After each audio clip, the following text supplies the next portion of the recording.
bienvenidos al podcast Einstein World. Hoy vamos a realizar un podcast en el que hablaremos sobre temas muy interesantes y entrevistaremos a personas. Primero entrevistaremos a Jacob Cano Izquierdo, un vendedor de productos de limpieza industrial. Después entrevistaremos a Alberto Nájera, un científico. Luego hablaremos sobre el suceso de la aparición de un meteorito en la Antártida. A continuación hablaremos sobre la primera imagen del agujero negro en nuestra galaxia. Seguidamente hablaremos sobre 13 virus resucitados en el permafrost de Rusia. Más adelante explicaremos las prácticas realizadas por los alumnos de segundo en este curso. Posteriormente hablaremos sobre la materia y sus propiedades. Después hablaremos sobre las teorías cinético-moleculares. Más tarde hablaremos sobre la importancia que tiene el Sistema Internacional de Unidades. Y por último daremos nuestra opinión sobre la asignatura, las dificultades que tiene y cómo pensamos que podríamos mejorar los resultados. Ahora damos paso a la primera entrevista de Gonzalo y Victoria. Espero que os guste.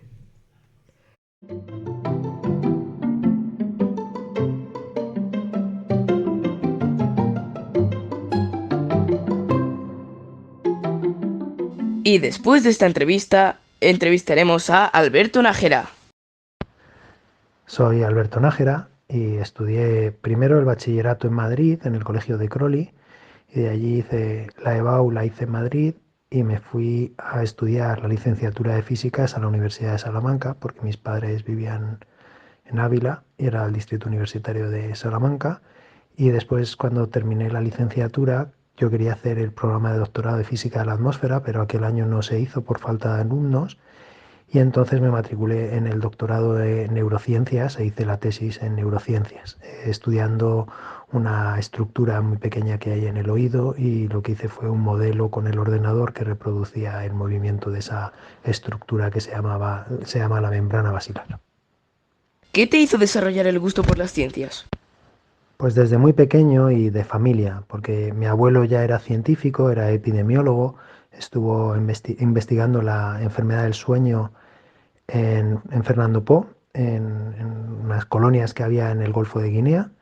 Luego mi padre era anatomopatólogo, era médico, y investigó el SIDA en los años 80 y 90, y después se especializó en biomateriales.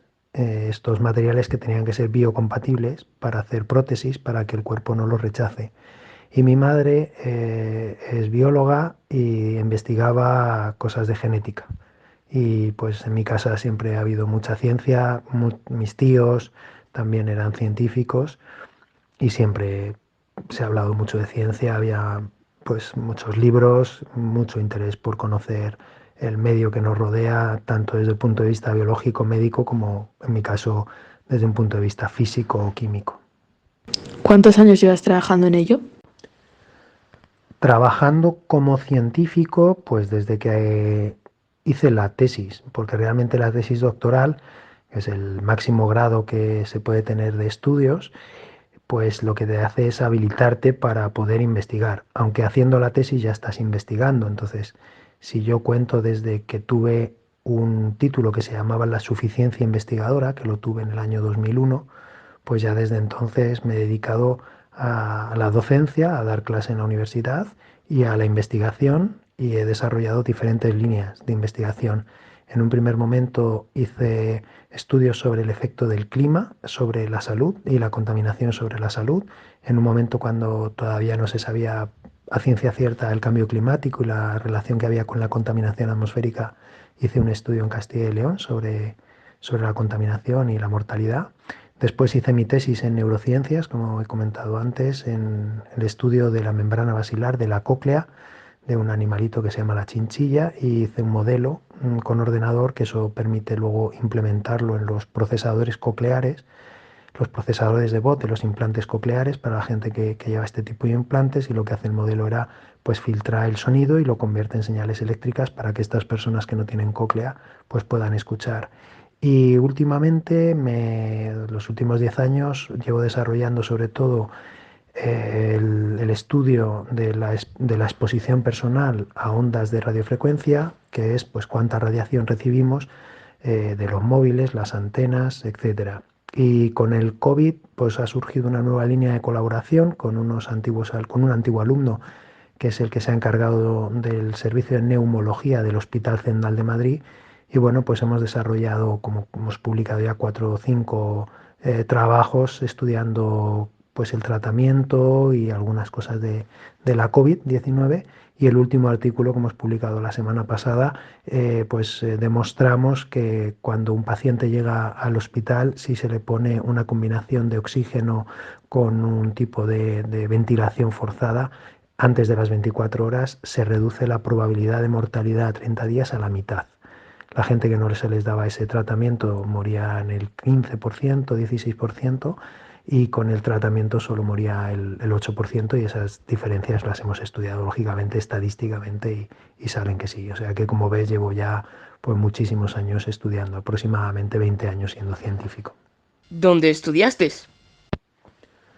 La carrera la hice en la Universidad de Salamanca, en la Facultad de Ciencias, en la sección de Físicas, y me especialicé en física de la atmósfera, que no se suele hablar mucho de la física de la atmósfera, pero todos miramos el tiempo todos los días a ver qué tiempo va a hacer, y a mí me gustó mucho, y luego resultó que era una de las partes más difíciles de la física, y sobre todo lo que más me gustaba era que describía lo que vivíamos. En la física cuántica, la mecánica estadística y algunas otras partes de la física no son tan reales, ¿no?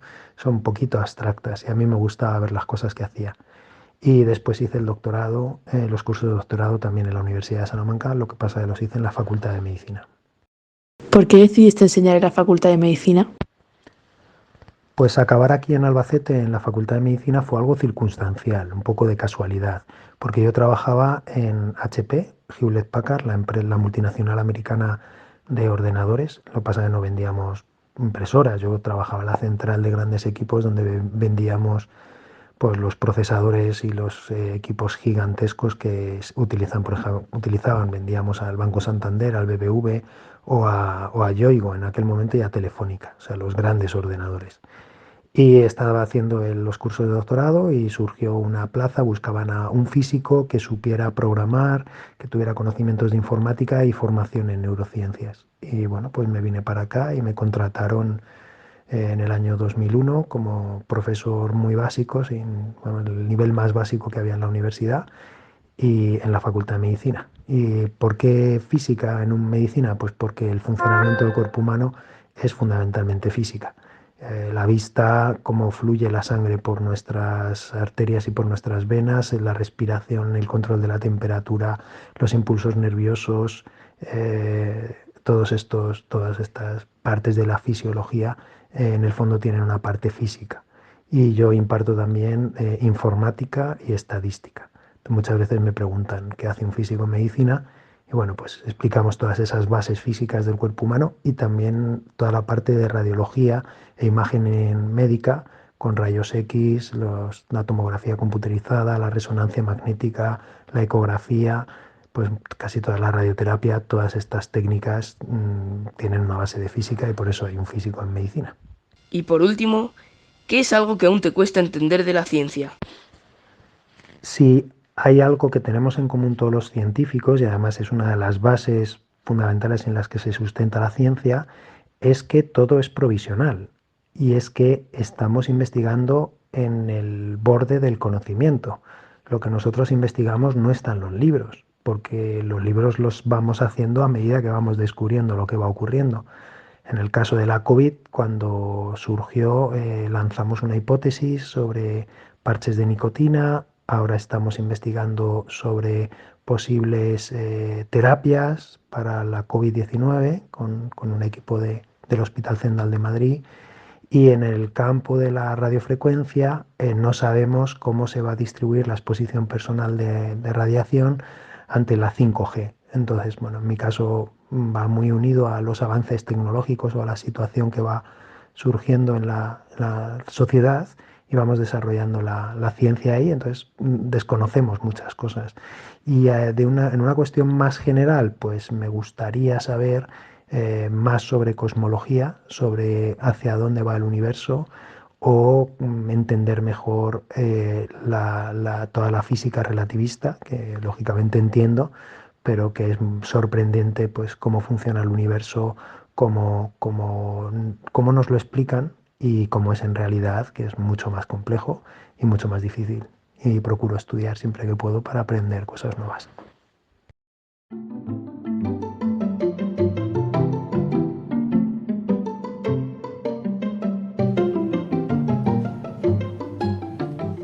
Hola, somos Inés y Celia y vamos a contar la primera noticia científica. China asegura que ha clonado 3 supervacas que producen más leche de lo habitual. Los animales son ejemplares que han sido creados en la región de China.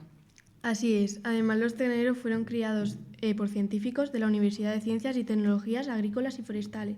Sí, los terneros nacidos podrán producir 18 toneladas de leche al año o unas 100 toneladas a lo largo de toda su vida. Por cierto, el 70% de las vacas lecheras producen de China se importan en la actualidad del exterior. También China ha logrado avances significativos en la clonación de animales en los últimos años. Hasta aquí la noticia de hoy.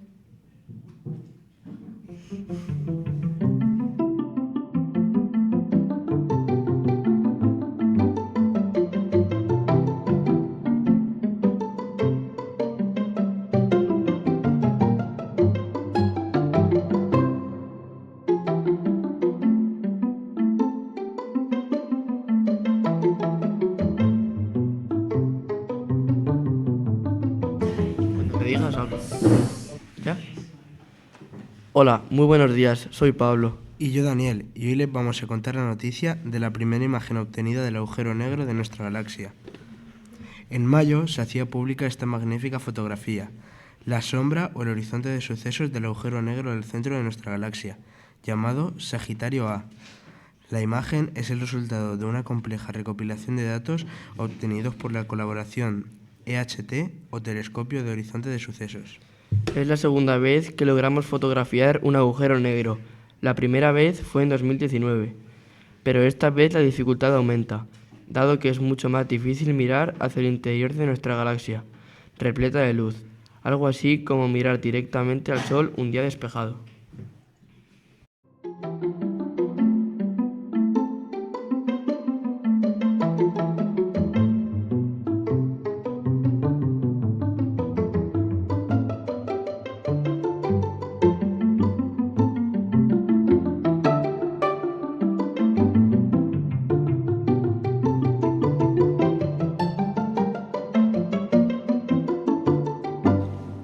Hola, somos Noelia y Ángela.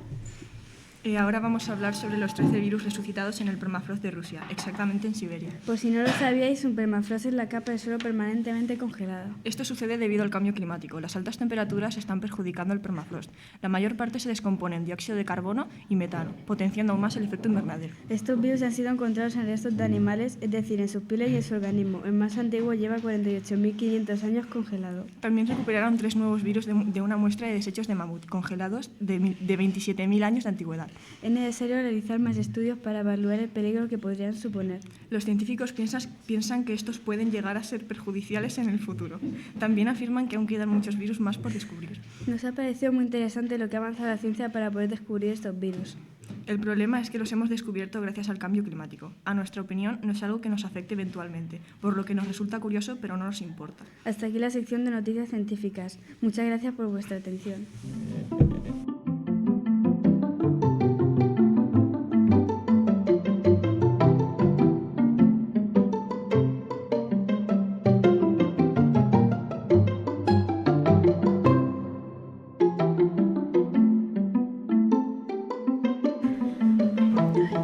Hola, hoy vamos a explicar las prácticas de laboratorio de este curso 2022-2023. Vamos a empezar hablando sobre el calibre. Es un instrumento de medida que se usa para medir exactamente la medida de un objeto con superficies. Se mide en centímetros y milímetros. El calibre lo utilizamos para medir una mesa y una serie de objetos como una esfera o un cilindro. También calculamos la masa del cilindro y el volumen pesándolo en una balanza y sumergiéndolo en una probeta con una cantidad exacta de agua, para que así, al restar la cantidad de agua principal, con lo que haya subido, nos dé el volumen del cilindro. El segundo trimestre fue para separar mezclas heterogéneas. Separación de metales. Para esta técnica necesitamos un imán y un vidrio de reloj. Esta mezcla se va a constituir de metales ferromagnéticos y arena. El imán es para atraer el metal y el vidrio del reloj para que no se queden pegados a él. En primer lugar, se coloca el imán sobre el vidrio de cristal y se pasa sobre la mezcla, y vas a ver cómo los metales se van agrupando según el campo magnético. En otro cuenco se va a poner otro por encima del vidrio del reloj y se va a levantar el imán para que caigan las partículas de hierro. Lo siguiente fue la filtración. Esta técnica sirve para separar un sólido de un líquido. Se necesita un filtro, agua con arena y un vaso de precipitados y un embudo. El filtro se recorta en forma de círculo y se recorta una parte. Se coloca el filtro en un embudo y se coloca un poco de alcohol para que se adhiere a la forma. Después se pone el vaso de precipitados debajo del embudo sin estar su final en el centro del vaso. Se coloca en un borde. Después se va agregando la mezcla lentamente. Vas a ver cómo va a ir cayendo el agua hacia el vaso de precipitados y se va a quedar la arena en el embudo. Os dejamos con los siguientes.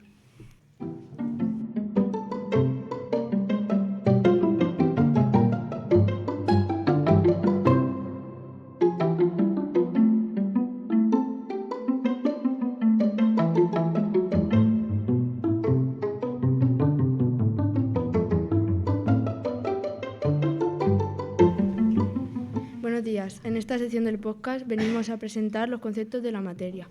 ¿Qué es la materia? Llamamos materia a todo aquello que ocupa un lugar determinado en el universo o espacio, posee una cantidad determinada de energía y está sujeto a interacciones y cambios en el tiempo, que pueden ser medidos con algún instrumento de medición. Algunas de las propiedades de la materia son la masa, el volumen, el peso, elasticidad, temperatura, entre otras. La materia tiene propiedades físicas como por ejemplo la temperatura y el punto de fusión, y propiedades químicas como la reactividad y la oxidación. Gracias por escuchar esta breve explicación de los conceptos de la materia. Damos paso a la siguiente.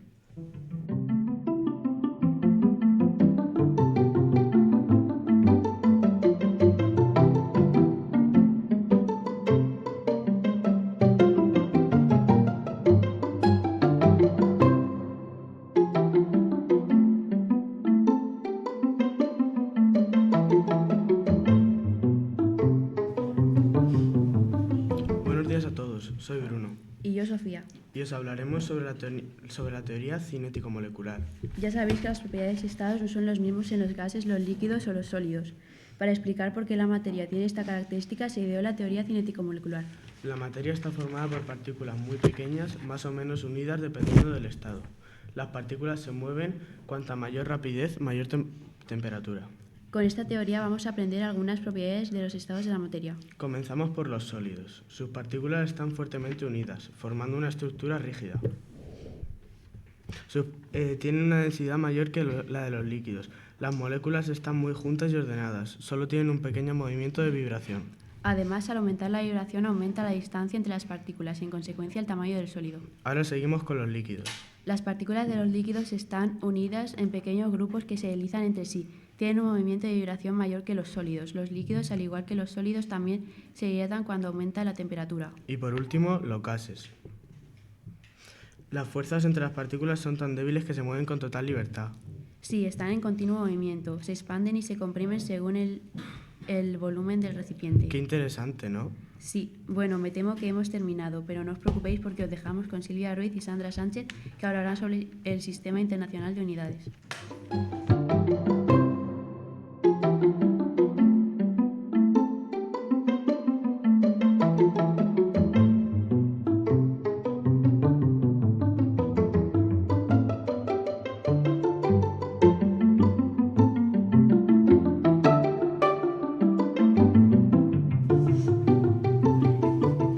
Buenos días, somos Silvia y Sandra y hoy vamos a hablar del Sistema Internacional de Unidades. El Sistema Internacional de Unidades es un lenguaje universal que permite el intercambio de información relacionada con las operaciones de medición. El Sistema Internacional es el sistema adoptado internacionalmente, utilizado en la práctica científica y el único legal en España, en la Unión Europea y en otros países. Las unidades más utilizadas son el metro, el kilogramo, el segundo, el amperio, Kelvin, mol y candela. El Sistema Internacional se creó en 1960 por la 11ª Conferencia General de Pesas y Medidas, durante la cual inicialmente se reconocieron 6 unidades físicas básicas, las actuales excepto el mol. El mol se añadió en 1971. Por combinación de las unidades básicas se obtienen las demás unidades, denominadas unidades derivadas del Sistema Internacional, y que permiten definir a cualquier magnitud física. Bueno, a continuación nuestra compañera Sofía Sevilla va a darnos una opinión final.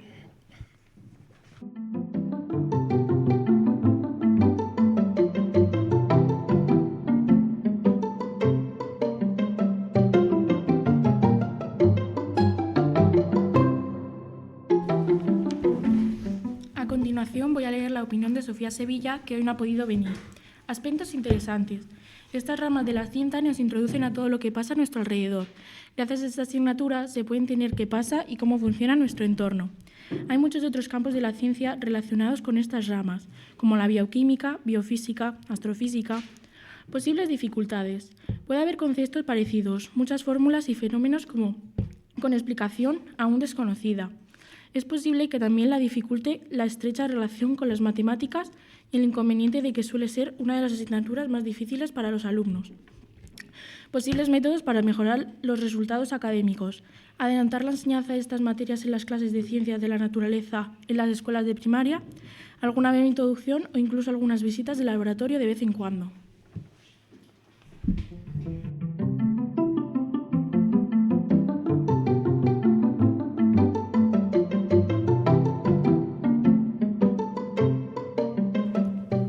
Esperemos que os haya gustado y hasta la próxima.